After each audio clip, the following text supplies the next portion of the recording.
सादर आमंत्रित करना चाहूंगी माननीय मुख्यमंत्री बिहार।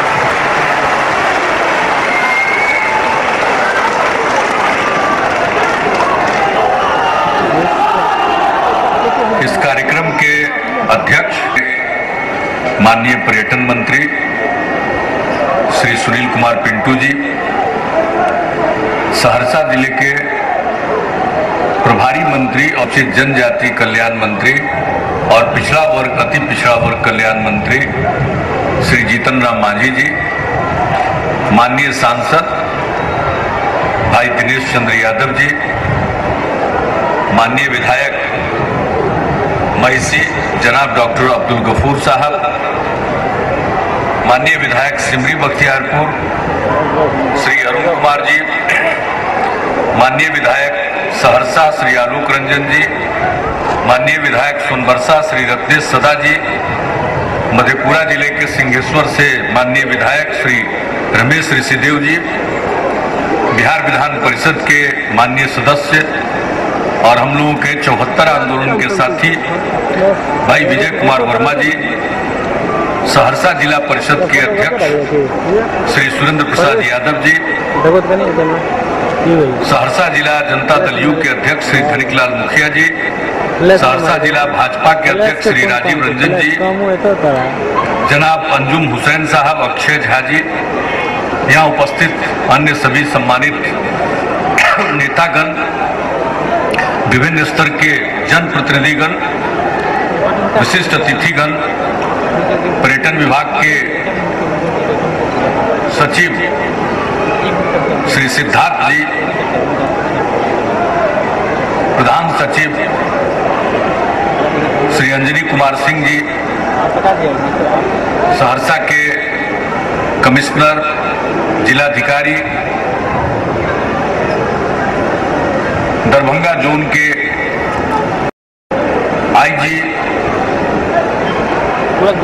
कोसी के डीआईजी, यहाँ के एसपी, अन्य अधिकारीगण और यहाँ पर विशेष तौर पर उपस्थित बनगांव के निवासी और आईपीएस पदाधिकारी, बिहार राज्य धार्मिक न्यास परिषद के अध्यक्ष माननीय आचार्य किशोर कुणाल जी, प्रिंट एवं इलेक्ट्रॉनिक मीडिया के सभी यहाँ उपस्थित प्रतिनिधिगण, कार्यक्रम में उपस्थित बहनों और भाइयों, सेवा यात्रा के दौरान मुझको यहाँ आने का मौका मिला था। बलुहा घाट पर जो पुल बन रहा है कोसी नदी पर, उसका निरीक्षण करने हम आए थे और उसके बाद उग्र तारा स्थान पर जाने का अवसर मिला था। वो जगह है जहां पंडित मंडन मिश्र, उनकी पत्नी भारती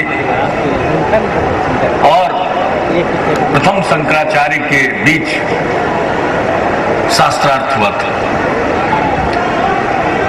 और उसी समय, उसी दौर में हमने इस बात की घोषणा की थी कि उग्र तारा स्थान पर माइक लाउड स्पीकर से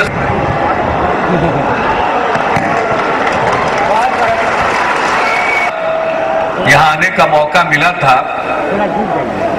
तो उसी समय जब हम उग्र तारा स्थान पर गए थे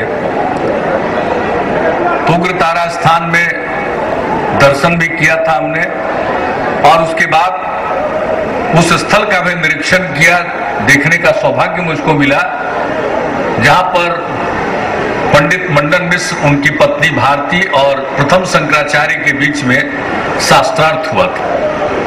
हालांकि शाम हो गई थी, लेकिन वहां आने के बाद ही लोगों से बातचीत करने का जब मौका मिला, लोगों की ये इच्छा भी थी, मांग भी थी और मुझको लगा कि यह वाजिब भी है। इसलिए उसी समय यह निर्णय लिया गया था कि उग्र तारा स्थान महोत्सव प्रतिवर्ष आयोजित किया जाएगा। हमने, और मुझे खुशी है कि पर्यटन विभाग ने इसे सहर्ष स्वीकार किया और आज पहला महोत्सव का आयोजन भी हुआ। हम तो दिन में आ गए हैं, लौट जाएंगे, लेकिन इसी स्थान पर फिर सांस्कृतिक कार्यक्रम का आयोजन होगा शाम में। आप सब लोग और इलाके भर के लोग उन सांस्कृतिक कार्यक्रमों का आनंद उठाएंगे। नवरात्र का समय चल रहा है, मैं आप सबको सिर्फ शुभकामना देने आया हूं। अब जो बात उस समय कही गई वो सब चीजों को पूरा किया गया है। आज उस स्थल के विकास के लिए कई योजनाएं जिसका जिक्र श्री सुनील कुमार पिंटू जी ने किया है, उसका शिलान्यास हुआ है और इन्होंने आपको बता दिया। उसका काम प्रारंभ हो जाएगा और जल्दी से जल्दी उस काम को पूरा करके हम तो चाहेंगे कि अगली बार महोत्सव के समय जितनी योजनाएं ली जा रही है वो सबका उद्घाटन हो जाए और फिर आपका दर्शन करने का मौका हम लोगों को मिले। हम तो यही चाहेंगे। यहाँ आने के बाद जो इनका निर्माण हो रहा अतिथिशाला का, वो 8 कमरे का हो रहा है इस योजना में, लेकिन वहां पर मंदिर के पास लोगों ने कहा कि भाई बहुत दूर दूर से लोग आते हैं, नेपाल से भी लोग आते हैं, पूरे मिथिला से आते हैं, बिहार के दूसरे हिस्सों से आते हैं, बंगाल से आते हैं, सब जगह से लोग आते हैं यहाँ पूजा अर्चना करने। ये साधना की जगह है। तो ऐसी स्थिति में कमरे ज्यादा होना चाहिए। तो हमने ये भी निर्णय ले लिया और अभी पर्यटन मंत्री जी ने उसकी घोषणा भी कर दी। उसमें और ज्यादा कमरों का निर्माण किया जाएगा।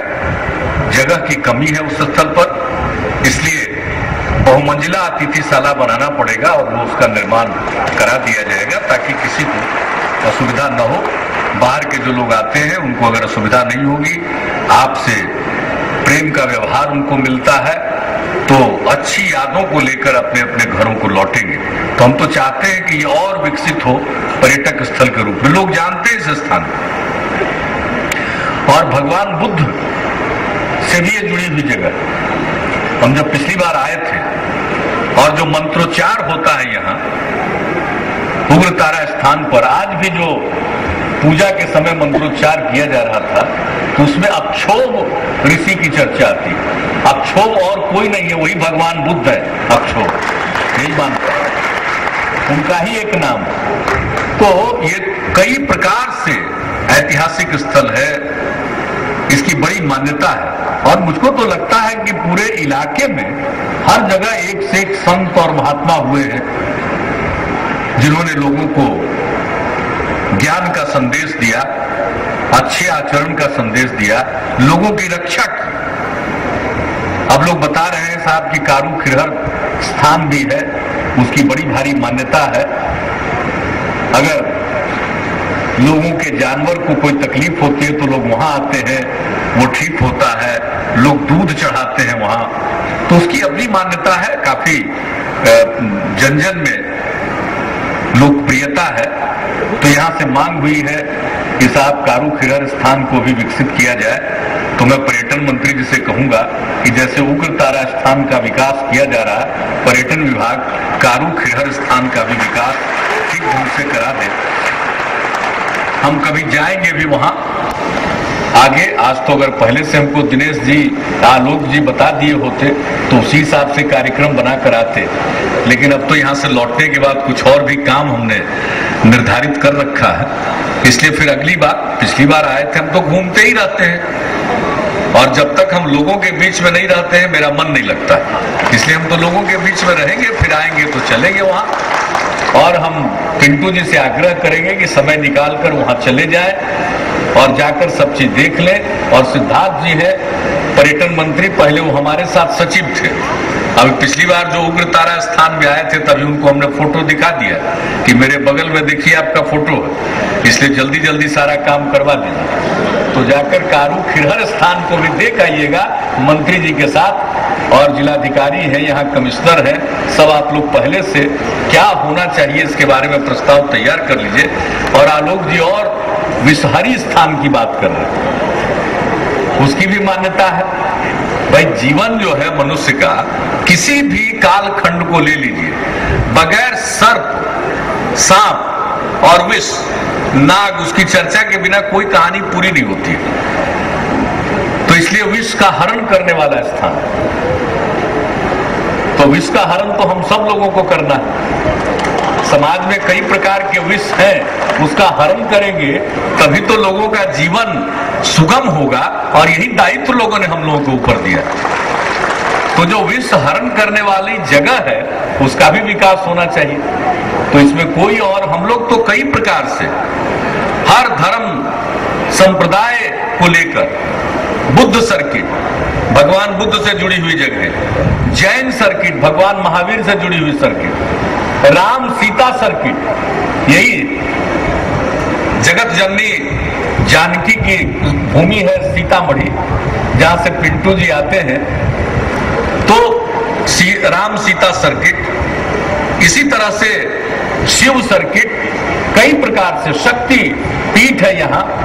और अभी हमको बताया गया है कि एक त्रिभुज जैसा है और इसकी बड़ी अपनी मान्यता है। तो ये जगह भरे पड़े, और फिर इसके अलावे अनेक संत हुए जिन्होंने समाज को उचित दिशा दी है, लोगों का मनोबल ऊंचा किया। और उन संत और महात्माओं में कुछ गुण थे जिसके कारण आज तक लोग उनको याद करते हैं। उसी तरह से हमारे यहाँ अनेक सूफी हुए जिन्होंने लोगों के बीच में प्रेम का, भाईचारे का, सद्भाव का संदेश दिया। तो हमारे बिहार में सूफी सर्किट भी बन रहा। और अभी आपने देखा मनेर शरीफ है हमारा, तो उसकी कृति जो 26 जनवरी को हर राज्य की तरफ से होता है कि आप अपनी आकृति दीजिए राज्य की तरफ से कोई चीज, जो वहां प्रदर्शित होता है 26 जनवरी के परेड में। तो राज्य सरकार की तरफ से मनेर शरीफ का था एक साल। तो सूफी केंद्र है, महान सूफी केंद्र है, वहां से प्रेम का, भाईचारे का संदेश निकला। तो इस तरह के कई स्थल हैं, उनका विकास हम लोग करना चाहते हैं और उनका विकास करेंगे। लोग वहां जाएंगे, वहां से प्रेरणा ग्रहण करेंगे और फिर समाज में और अपने जीवन में उनके संदेश को अपनाने की कोशिश करेंगे। और संदेश क्या है? मूल संदेश है प्रेम, भाईचारा, सद्भाव, आपसी मेलजोल। जब हम मिलकर रहेंगे तभी बड़ी से बड़ी मुसीबतों का सामना कर सकते हैं। अगर आपस में लड़ेंगे तो हम किसी मुसीबत का सामना नहीं कर सकते। तो हम सबसे अपील करेंगे, हिंदू हो, मुस्लिम हो, सिख हो, ईसाई हो, किसी भी धर्म को मानने वाले हो, ऊंची जात के लोग हों, पिछड़े वर्ग के लोग हों, अति पिछड़े वर्ग के लोग हों, दलित समाज के लोग हों, महादलित समाज के लोग हों, आदिवासी हों, स्त्री हों, पुरुष हों, सबको प्रेम के साथ और सद्भाव के साथ समाज को चलाने की कोशिश करनी चाहिए। और उसी से समाज आगे बढ़ेगा, अपना बिहार आगे बढ़ेगा और देश भी प्रगति करेगा। अभी दिनेश जी अपने चीन यात्रा का उल्लेख कर रहे थे, कितनी तरक्की कर रहा था। मुझे भी जाने का मौका मिला था। तो चीन के लोगों का क्या सपना था मालूम है? जहां से अफीम का बहुत व्यापार होता था, अफीम की खेती यहां होती थी, व्यापार वहां होता था। ये जो जितने इस प्रकार के इलाके थे पूर्वी हिस्से दुनिया के, उनको तो इसी तरह से पिछड़ा रखने की कोशिश होती थी। एक जमाना था जब पूरब की सत्ता थी विश्व पर और यहां से ज्ञान का संदेश निकलता था। चीन और भारत का बहुत सुंदर संबंध रहा। वेनसांग वहां से आए थे और उन्होंने नालंदा विश्वविद्यालय में शिक्षा ग्रहण की थी। तो मैं एक दूसरी बात कह रहा था कि संघाई वहां का एक तटवर्ती शहर है। अब चीन जब भारत आजाद हुआ उसके कुछ समय के बाद माओ त्से-तुंग के नेतृत्व में चीन में क्रांति हुई, तो उन लोगों का सपना था कि संघाई को बंबई जैसा बनाए। बाद में बंबई का नाम मुंबई हो गया। संघाई को बंबई जैसा बनाएंगे, ये लोग सपना देखते थे। आज चले जाइए तो संघाई के सामने मुंबई कुछ लगता ही नहीं। जाने का मौका मिला, 7 लेयर का फ्लाईओवर, सड़क के ऊपर सड़क, उसके ऊपर सड़क, उसके ऊपर सड़क, उसके ऊपर सड़क, 7 लेयर में सड़क, एक से एक इंजीनियरिंग का कमाल हमको भी देखने का मौका मिला। तो चीन इतना आगे बढ़ा तो अपने भारत को भी आगे बढ़ना। तो भारत कब आगे बढ़ेगा? अगर बिहार पीछे रहेगा तो भारत कैसे आगे बढ़ेगा? तो बिहार को भी आगे बढ़ना। और फिर तरक्की और खुशहाली के लिए सबसे बड़ी चीज क्या है? शांति, सद्भाव, वो समाज में कायम रहना चाहिए। और नवरात्रा के इस अवसर पर और बकरीद भी आने वाला है, मैं सबको अपनी शुभकामनाएं देता हूं और पूरे हर्षोल्लास के साथ, आपसी सद्भाव के साथ, प्रेम के साथ पर्व त्योहार कि अपना बिहार आगे बढ़े और मुल्क की तरक्की में अपना योगदान करे। इन्हीं शब्दों के साथ इस धरती को प्रणाम करके उग्रतारा स्थान का नमन करते हुए देता हूं। बहुत बहुत धन्यवाद।